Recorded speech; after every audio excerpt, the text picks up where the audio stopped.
Salut à vous, bienvenue pour la suite des exercices de Saint Ignace.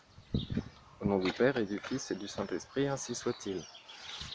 Venez, Esprit Saint, remplissez le cœur de vos fidèles et allumez en eux le feu de votre amour. Envoyez votre Esprit Seigneur et il se fera une création nouvelle, et vous renouvellerez la face de la terre.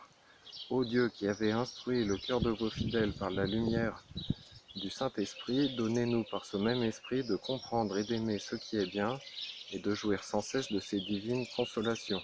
Par Jésus-Christ notre Seigneur, ainsi soit-il. Au nom du Père et du Fils et du Saint-Esprit, ainsi soit-il. Alors l'exercice d'aujourd'hui, c'est la méditation sur l'enfer, sur la peine du don. Le fait de méditer sur le deuxième aspect du péché permet d'en avoir une sainte horreur pour pouvoir s'en défaire. C'est la deuxième espèce de souffrance en enfer. On a vu précédemment le châtiment donné par la créature, puisque tout péché est de se tourner vers une créature de manière désordonnée, et la justice demande qu'on soit châtié par la créature. Ici, le feu de l'enfer pour la peine des sens. Mais aussi les autres créatures qui sont damnées vont torturer le réprouvé.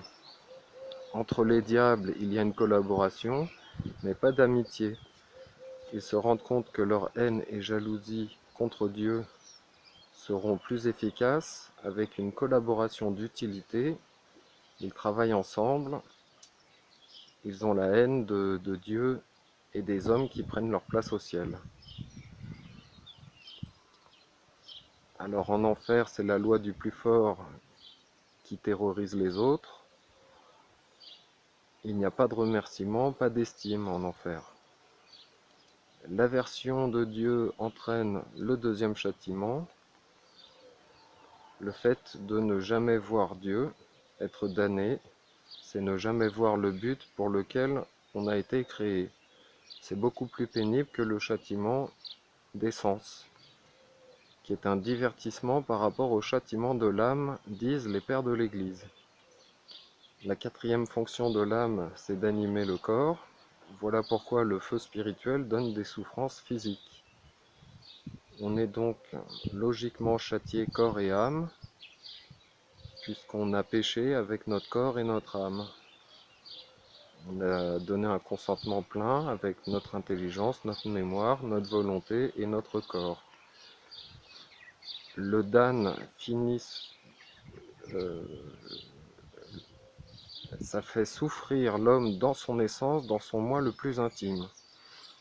Sur terre, nous ne souffrons pas tellement de ne pas voir Dieu, parce que nous ne l'avons jamais vu.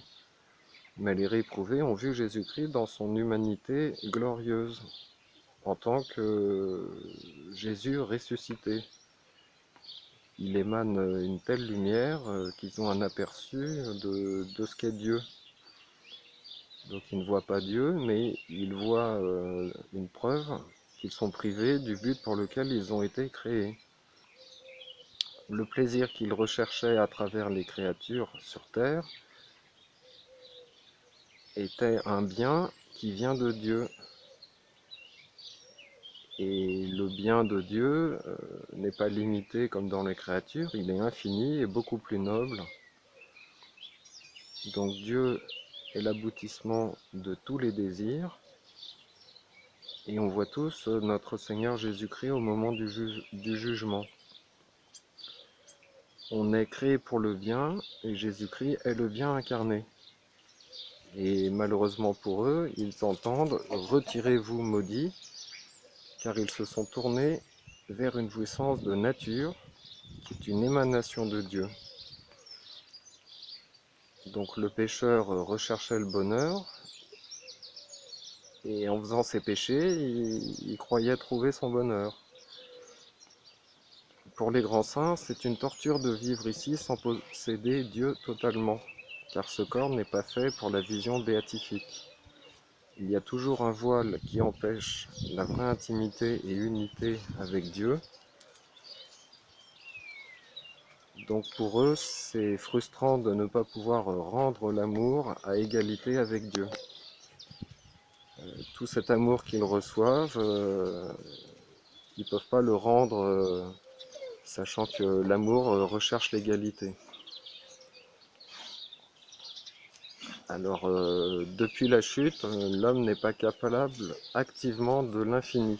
Il n'a pas une intelligence infinie, une bonté infinie, une mémoire infinie. Mais passivement, il est capable d'infini de manière obédentielle.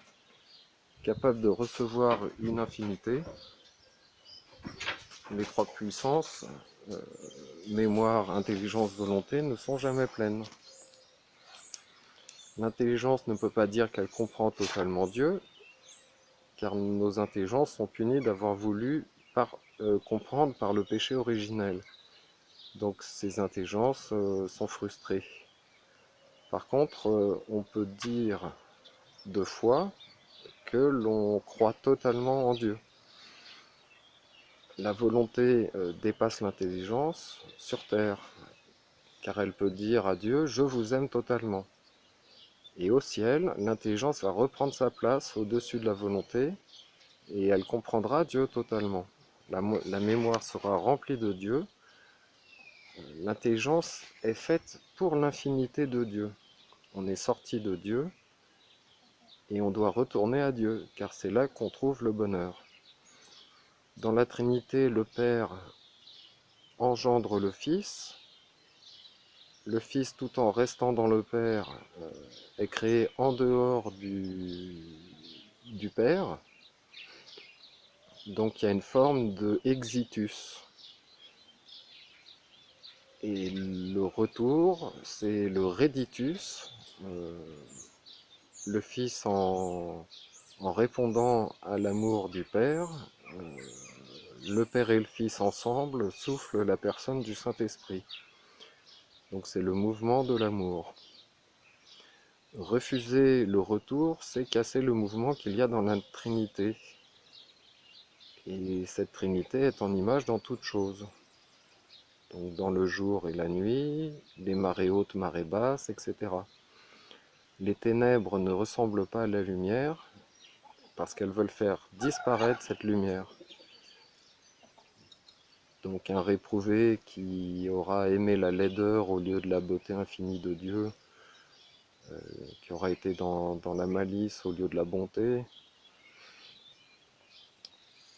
et ben, en tant qu'incompatible, il ne peut pas vivre auprès de Dieu. Dieu ne peut pas le garder près de lui. Le fait de dire oui, ça perfectionne la créature qui est une image de Dieu. Donc pour méditer, on va faire l'oraison préparatoire, comme pour les autres méditations. Et on commence par la méditation du premier prélude, c'est-à-dire le lieu, qui est un lac de feu, et la situation d'entendre Jésus dire « Retirez-vous de moi, maudit ». Deuxième prélude, on demande la grâce de pouvoir ressentir ce qu'est l'horreur du péché. Comme on veut éviter la conséquence, on veut haïr la cause.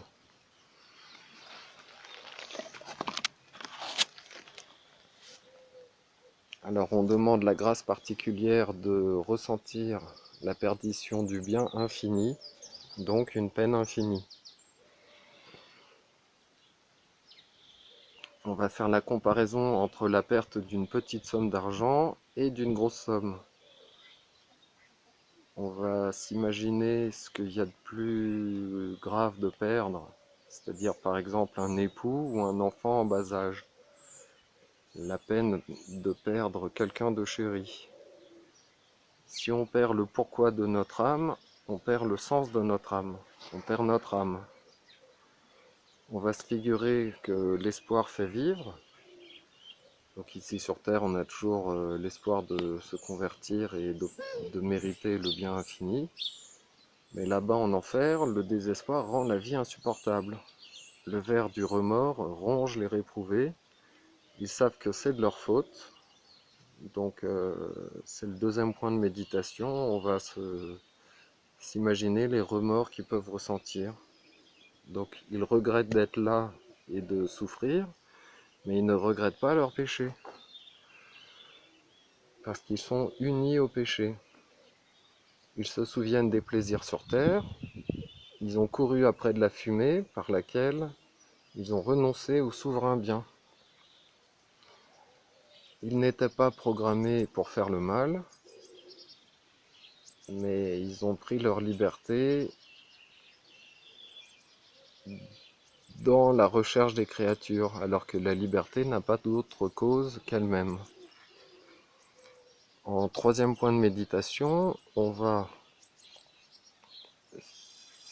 s'imaginer l'éternité que ça représente, puisque l'enfer de l'enfer, c'est l'éternité.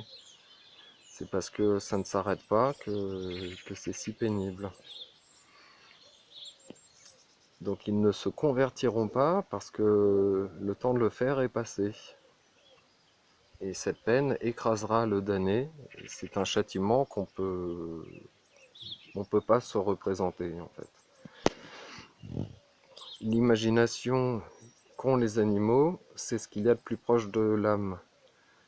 Et le réprouvé va se souvenir des délices sur terre qui sont passées et sans retour, les peines qu'il a déjà subies et toutes les peines qui vont venir en plus. Et il comprend que son éternité n'a même pas encore commencé. Donc son imagination lui présente le ciel de ceux qui possèdent l'éternité et qui n'est pas pour lui. Sa mémoire lui rappelle ses péchés du passé qui ne lui servent plus à rien maintenant. Par exemple, il y a ceux qui ont eu l'orgueil de vouloir se faire un nom, et même après la mort, le nom continue d'exister. Mais même ça, c'est perdu quand on arrive au jugement, ça s'arrête au jugement. Donc ceux qui veulent amasser de l'or, ça s'arrête au moment de la mort, et ceux qui veulent amasser une réputation, un nom, ça s'arrête au moment du jugement. Donc ils se rendent compte de l'inutilité qu'ils ont eu d'avoir sacrifié tout ça pour se damner finalement, et ils ont sacrifié le bien infini. Donc la conscience du réprouvé lui rappelle toutes les possibilités qu'il a eues, l'éducation, toutes les grâces en fait, les bons exemples, les mises en garde. Donc son intelligence lui montre de plus en plus la difformité de ses péchés et la beauté de Dieu, qui est si grand, si parfait, et le réprouvé comprend la justice des châtiments de l'enfer.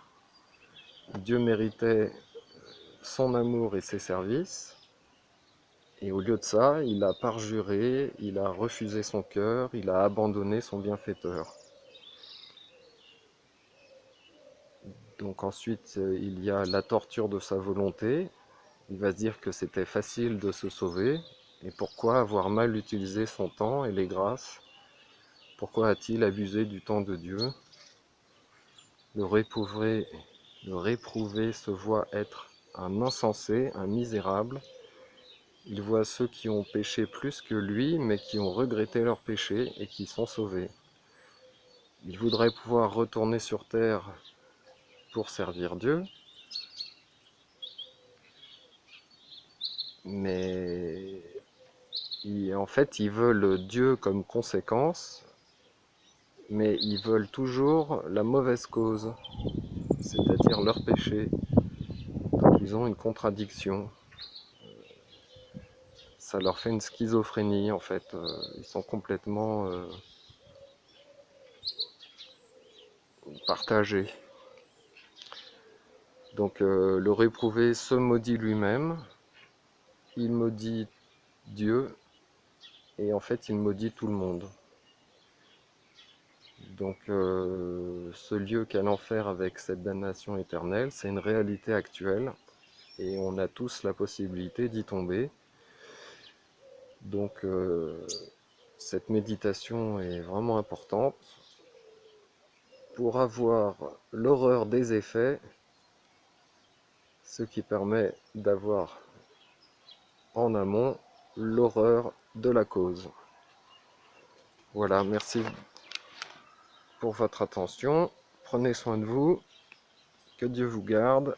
Bonne méditation. Union de prière.